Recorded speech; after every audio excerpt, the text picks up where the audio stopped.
37 станови од стамбената зграда во Струмица наменета за социјално ранливи категории на граѓани се уште се празни. Државата и по 3 години од изградбата не може да ги додели на корисници на социјална помош, деца без родители, самохрани мајки, лица погодени од елементарни непогоди.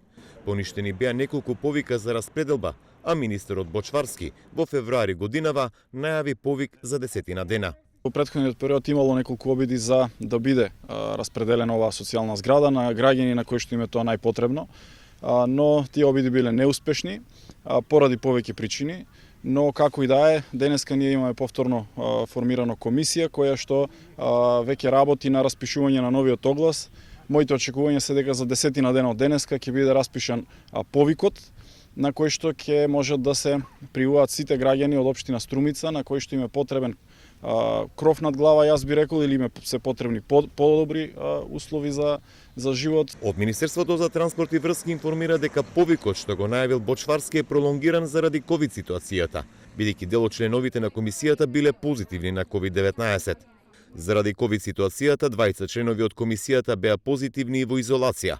Огласот за распределба на социјални станови во Струмица на улицата Ѓорги Василев ќе биде распишан следната недела. Одговори Акус од Министерството за транспорт и врски на прашањето зошто го нема се уште јавниот повик. Со процесот на деинституционализација, 4 стана од социјалната зграда во Струмица беа доделени на Министерството за труд и социјална политика, во кои се вселени лица со посебни потреби кои беа во Заводот за рехабилитација Бања Банско. Тамо веќе живеат повеќе од година дена. За стан во оваа социјална зграда може да аплицираат само граѓани од социјално ранливите категории кои се жители на општина Струмица.